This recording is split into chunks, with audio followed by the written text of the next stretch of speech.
Boa noite. Boa noite. Após assassinato de taxista, a categoria faz protestos e buzinaços em diversos pontos de São Paulo. Operação Lava Jato. Justiça aceita denúncia contra tesoureiro do PT, ex-diretor da Petrobras e mais 25 pessoas. Todos são acusados de corrupção, lavagem de dinheiro e formação de quadrilha. Pesquisa aponta queda na aprovação ao governo da presidente Dilma Rousseff.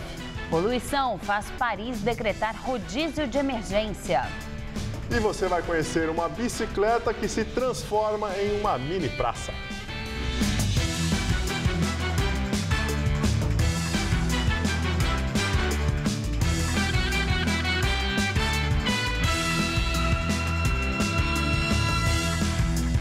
Polêmica na Fundação Casa Antiga Febem. O Ministério Público diz que há superlotação. O governo contesta a acusação, mas admite que existem problemas em algumas unidades. Oficinas profissionalizantes de manhã, almoço, atividades esportivas e escola regular à tarde. Essa é a rotina dos internos da Fundação Casa em São Paulo. O objetivo é ressocializar para que os menores não voltem a cometer crimes. Hoje em dia tem a ostentação e eu queria dar uma ostentar. A sobriedade vale mais que isso. A unidade que o rapaz está tem 64 vagas e 58 internos. Mas esta não é a realidade da Fundação. Por autorização do Tribunal de Justiça de São Paulo, cada local de internação pode funcionar com 15% a mais de sua capacidade. A maioria das nossas unidades são unidades pequenas, são unidades para 50, 60 adolescentes. Então, quando a gente fala de 15% a mais, nós estamos falando de 10 meninos a mais, 8 meninos a mais em cada unidade. Temos apenas algumas unidades aqui da capital, que são unidades de internação provisória, que estão com a população um pouco acima. Para o Ministério Público, as ações não têm sido suficientes. No ano passado, promotores de justiça da infância e juventude ingressaram com uma ação civil pública denunciando que a superlotação em unidades da Fundação Casa prejudicaria a ressocialização dos menores. Na ação, os promotores pedem a abertura de 1.600 novas vagas. E diz que, além da ação, o MP investiga se relatórios enviados pela Fundação Casa para a Justiça estariam abreviando o tempo das internações para a abertura de novas vagas. Evidentemente, se você estender o tempo de internação, isso vai gerar um déficit de vagas muito maior. Um outro fato é que essa desinternação prematura é ineficiente para ressocializar o menor, haja vista o elevado índice de reincidência. Então, são dois fatos que nós temos concretos, né, e que geram uma suspeita de que o atendimento não está sendo feito a contento. Ao dizer que nós estamos forçando a desinternação, ele está falando mal de uma equipe grande, do promotor que analisa o processo e do próprio juiz que libera o adolescente, né? Então, é inviável fazer isso. Até hoje, nós não tivemos denúncia de um caso aqui na Fundação em que isso tenha ocorrido. A favela de Heliópolis, na zona sul de São Paulo, tem 5.000 comerciantes. A maioria ainda aposta na divulgação boca a boca para vender um serviço ou produto, mas alguns estão melhorando as vendas com a ajuda das redes sociais. Éder tem um salão de beleza em Heliópolis. Há 7 anos, ele trocou o espaço em São Caetano do Sul para ganhar 5 vezes mais no estabelecimento montado na parte de baixo do sobrado onde ele mora. Eu tenho cliente na Granja Viana, no Brooklyn, que não tem preconceito nenhum de vir até a nós. Porque tem uma casa de 8 milhões e entra dentro da comunidade por confiar no nosso trabalho. Ser o dono do próprio negócio é o desejo de boa parte dos 12 milhões e 300 mil moradores das favelas brasileiras. Segundo uma pesquisa do Instituto Data Popular, de cada 10, 4 têm vontade de empreender. Esses 2 amigos conseguiram. Há um ano, abriram um estúdio de fotografia em Heliópolis. Fazer um casamento, ninguém mais procura fora. Então, essa parte artística agora tem aqui dentro. A gente trouxe isso para cá. Foi uma aposta nossa. No começo, os clientes eram amigos e vizinhos. Mas hoje, com a divulgação na internet, eles se conectam até com clientes de fora. De acordo com a Associação dos Moradores, 5.000 já tocam o próprio negócio. Mas a maioria ainda aposta na divulgação boca a boca. Apenas 14% já aderiram à internet e às redes sociais. A gente veio até a sede da Associação de Moradores aqui de Heliópolis para conhecer um projeto inovador que tem tudo para mudar esses números. É um laboratório cujo objetivo é ensinar aos pequenos empreendedores aqui da região os segredinhos para fazer o negócio bombar na internet. O curso vai trazer principalmente a diferenciação entre um perfil pessoal e uma página. A página é a vitrine virtual desse comerciante. É por ali que ele consegue entregar as mensagens como comerciante para os consumidores em potencial, mostrar mais os seus produtos, diferentemente de um perfil, que tem o fim de conectar com os amigos. Já o seu Antônio não quer nem saber de tecnologia. Ele foi um dos pioneiros na vizinhança. Antes da ótica, já teve uma avícola, um mercadinho e uma lan house. Antônio não tem rede social e nem sabe usar e-mail. O segredo para ele é outro. Você tem que valorizar, você tem que lapidar aquele cliente para aquele cliente estar sempre contigo, ele te respeitar e você respeitar ele. Mercado financeiro prevê inflação acima de 8% este ano. A informação consta do relatório Focus, que é feito pelo Banco Central com analistas de mais de 100 instituições financeiras. De acordo com a pesquisa, a estimativa do IPCE passou de 7,93% para 8,12%. Para esses analistas, a alta do dólar e dos preços de itens como energia, água e combustíveis estão pressionando a inflação este ano. E o dólar começa a semana em queda e fecha a segunda-feira cotado a R$ 3,14, baixa de 2,5%.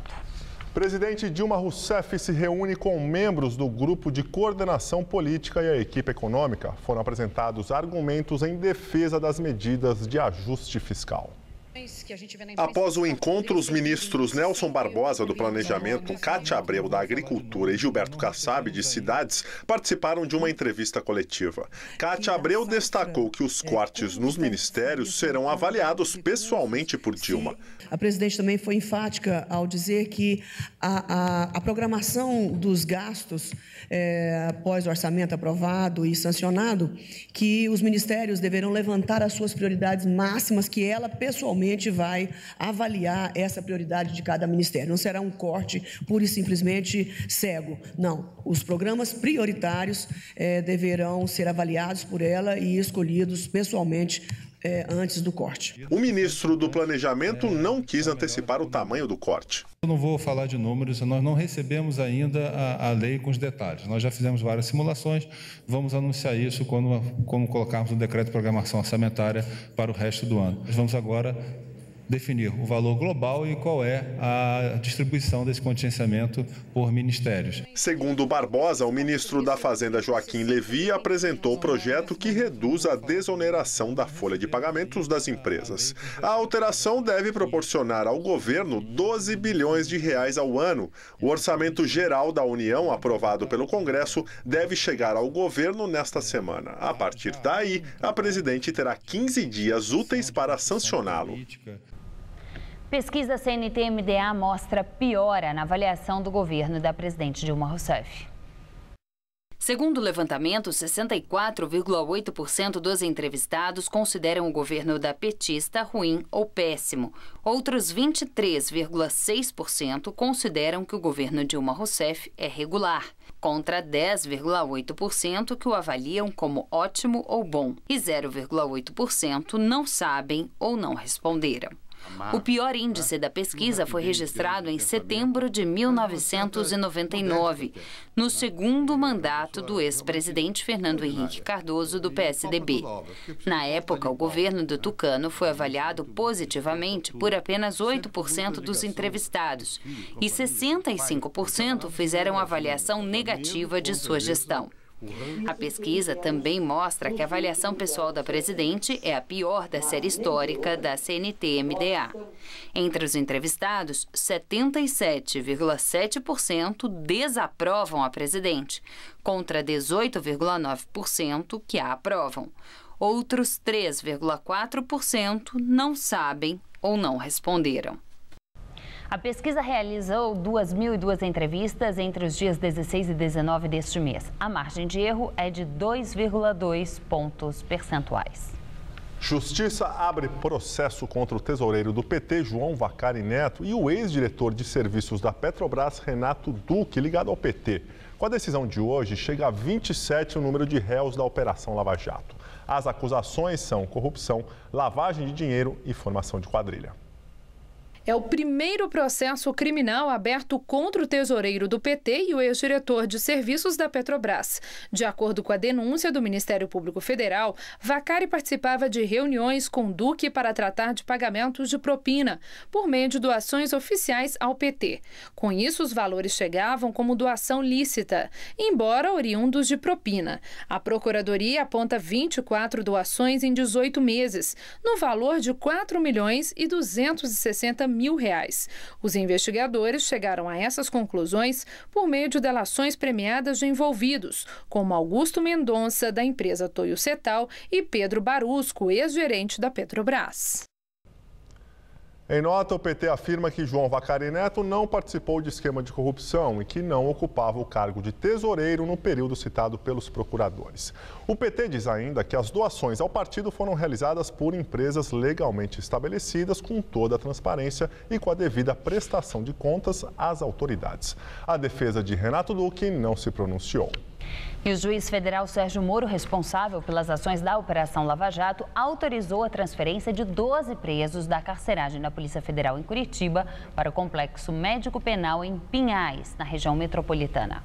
A Polícia Federal argumentou que estava ficando inviável manter essa quantidade de presos em sua sede. A lista de transferência inclui o ex-diretor da Petrobras, Renato Duque, e Fernando Baiano, apontado como um dos operadores do esquema de corrupção na empresa.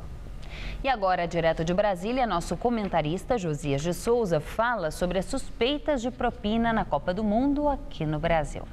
Meus amigos, parece incrível, mas o Brasil está envolvido num novo escândalo de corrupção.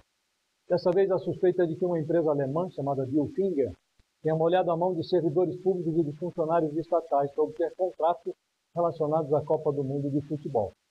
Só num desses contratos, que envolveu o fornecimento de monitores instalados no centro de controle da Copa, centro que funcionou nas 12 cidades que sediaram jogos da Copa, só nesse contrato, essa empresa faturou 21 milhões de reais do governo federal.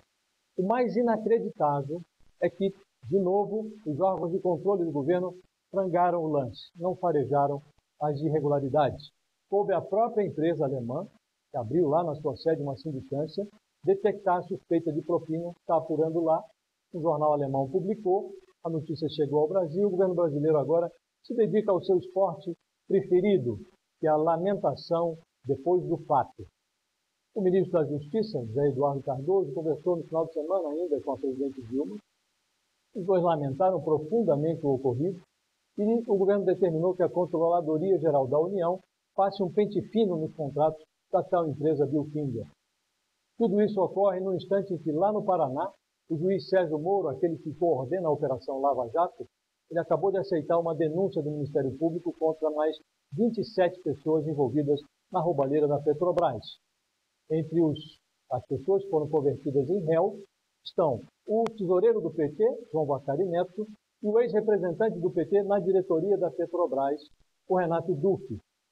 A gente sabe que corrupção existe em várias partes do mundo, mas às vezes a gente fica com a impressão de que a maioria delas está localizada no Brasil. Boa noite.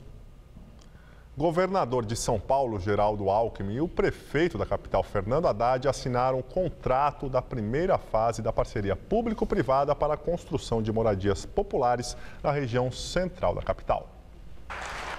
O governo do estado e a prefeitura serão responsáveis por ceder os terrenos para a produção das moradias de interesse social, além de destinar recursos para o programa. Segundo a prefeitura, 80% das moradias serão destinadas a trabalhadores do centro, que moram atualmente na periferia da cidade. Outros 20% ficarão com famílias que trabalham e já moram no centro. A assinatura ocorre cerca de 2 anos depois do lançamento do projeto. Haddad explicou que para a assinatura da parceria foi preciso esperar a aprovação do plano diretor na Câmara Municipal, que criou novas zonas de interesse social no centro. Já o governador Geraldo Alckmin afirmou que a aprovação foi dificultada pelo fato do modelo de parceria público-privada na área de habitação ser inédito no país.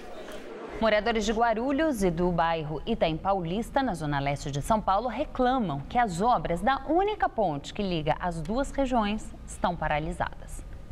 Pela ponte provisória, só passa quem está a pé. A antiga, que tinha trânsito de carros, foi demolida porque corria o risco de desabar. No ano passado, a Prefeitura de Guarulhos e o governo do estado acertaram a construção de uma nova ponte sobre esse braço do rio Tietê ao custo de mais de 6 milhões de reais. O trecho, de cerca de 50 metros, vai ligar de novo a Vila Anne, em Guarulhos, ao Itaim Paulista, na capital. Mas desde que a obra parou há cerca de 10 dias, e os moradores dos dois lados estão preocupados. É importante, né, que é o único meio de ligação nossa daqui de Guarulhos com São Paulo e Itaim Paulista. Eu passo aqui, dependo de um parceiro meu vir buscar eu de carro aqui para levar eu até o ponto ou levar eu até o serviço. Caso tivesse a ponte, eu mesmo poderia vir com o carro e ultrapassar e ir para o serviço, né? Para dar a volta aqui para sair lá para o São Miguel, uns 40 minutos mais ou menos. De carro? De carro. Trem, a gente pega aqui para poder ir trabalhar. Então tem que vir de lá para cá. Como é que a gente vem se não tiver uma ponte para atravessar o rio? Nem todo mundo sabe nadar, né? Tem crianças que estudam para lá, tem que passar também. Não tem como uma perua escolar passar. A gente não pode trabalhar e deixar pela metade. Por que eles têm que começar um trabalho e deixar pela metade? A Prefeitura de Guarulhos diz que foi a chuva que elevou o nível do rio, o que teria atrapalhado a instalação dos pilares. Mas que isso não deve atrasar a obra, que segue dentro do cronograma. A previsão é de que a nova ponte fique pronta em outubro deste ano. Moradores desconfiam que o motivo seja outro. A empresa, na semana passada, mandou todos os funcionários embora, alegando que era erro de projeto e retirou o maquinário aqui. E ninguém está sabendo o que está acontecendo. É horrível, né? Já há 3 anos que está nesse imbróglio, né? Ninguém consegue acabar com essa novela, né?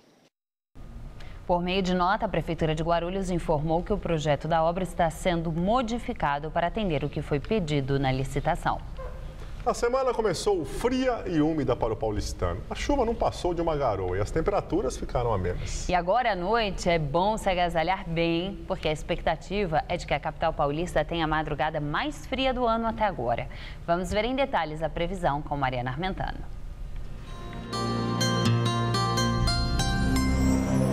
Aos poucos volta a esquentar aqui na capital paulista, mas essa madrugada ainda promete ser bem fria.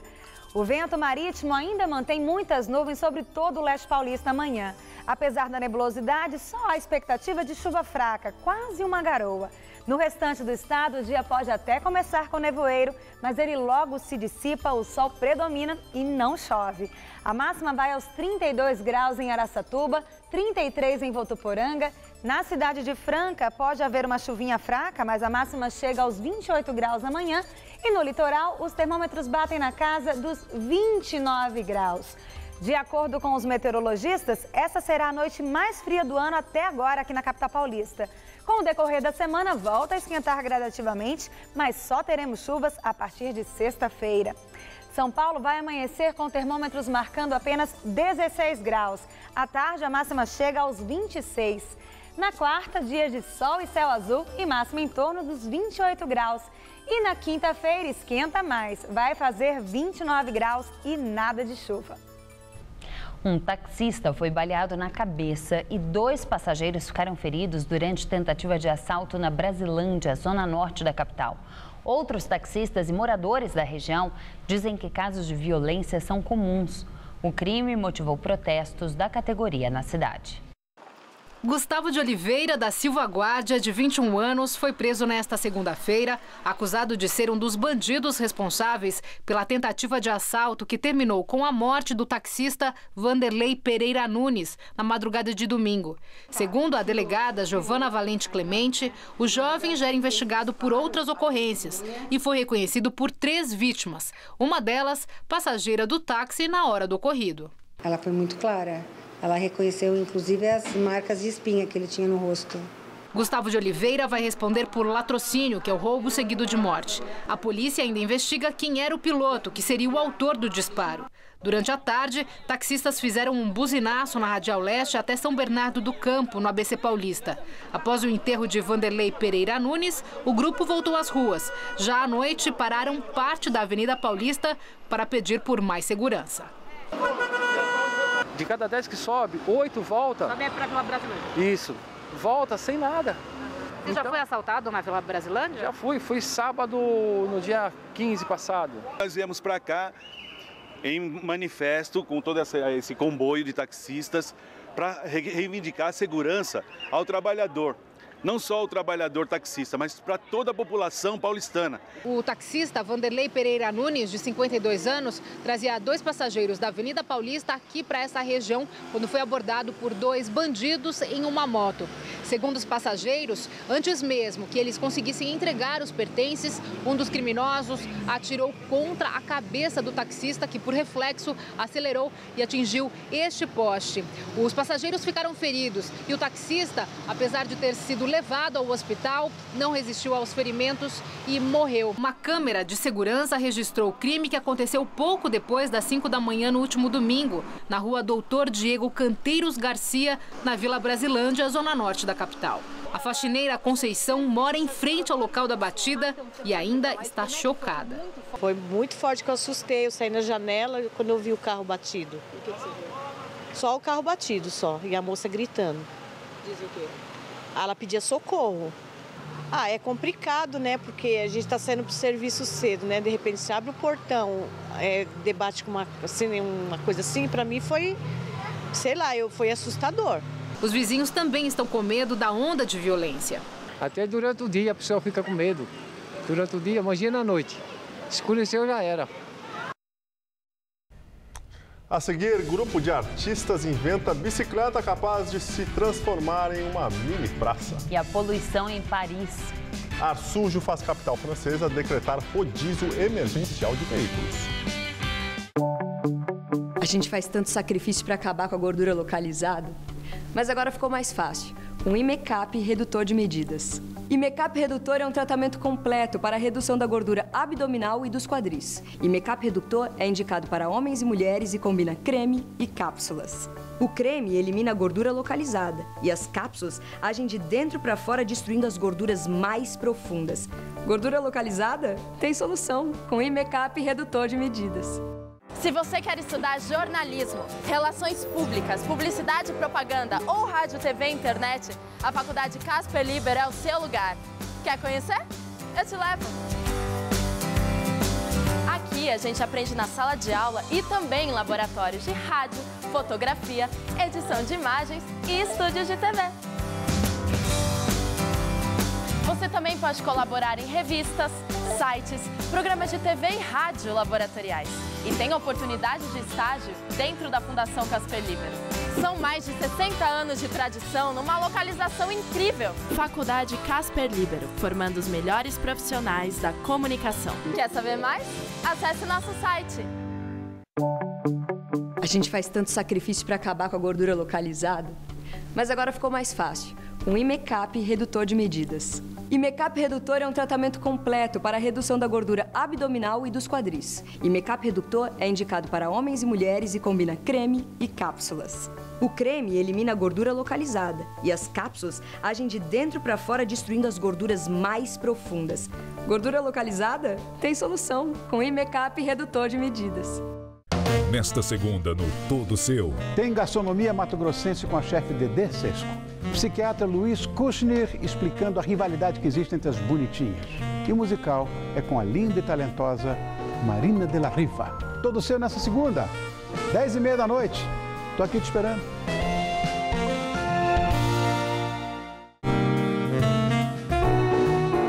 Oferecimento Bombril. Os produtos que brilham como toda mulher.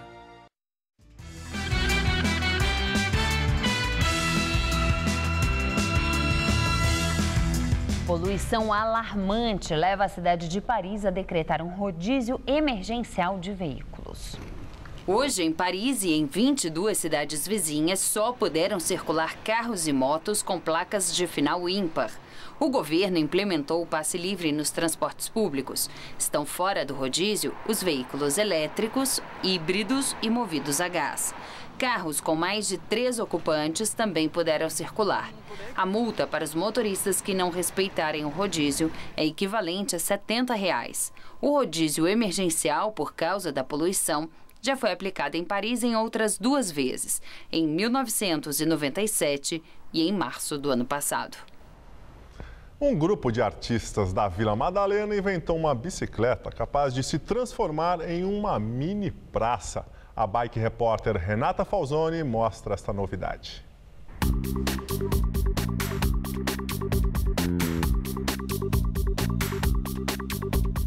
Um dos efeitos colaterais de se pedalar na cidade é você viver, se apropriar do espaço público.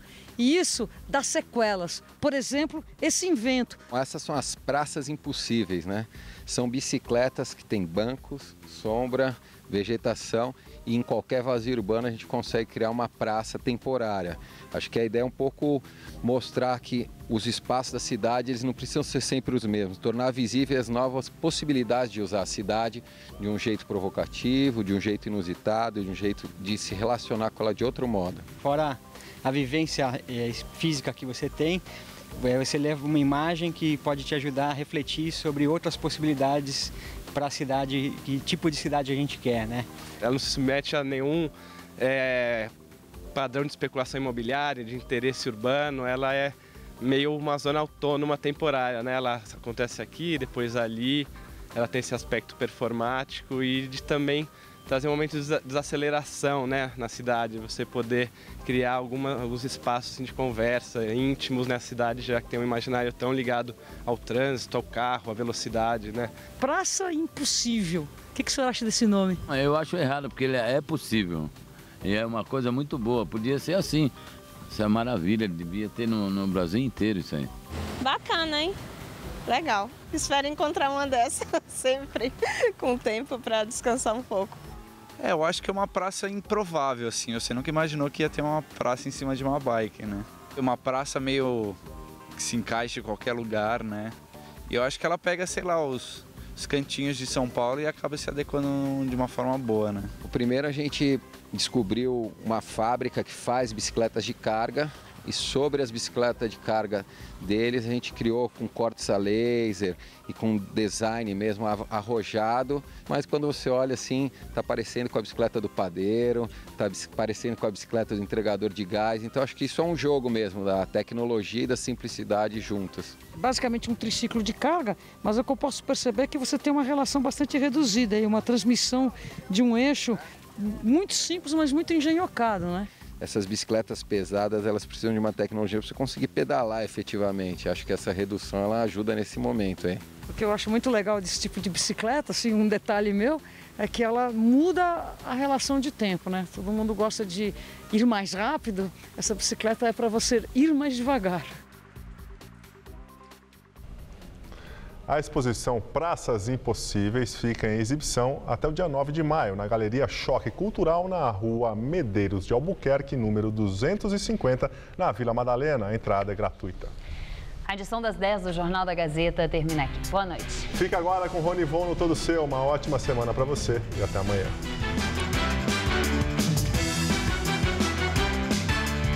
Daqui a pouco, 11h30 da noite, Cidade Ocupada debate a questão do lixo em São Paulo. Assista agora, Todo Seu.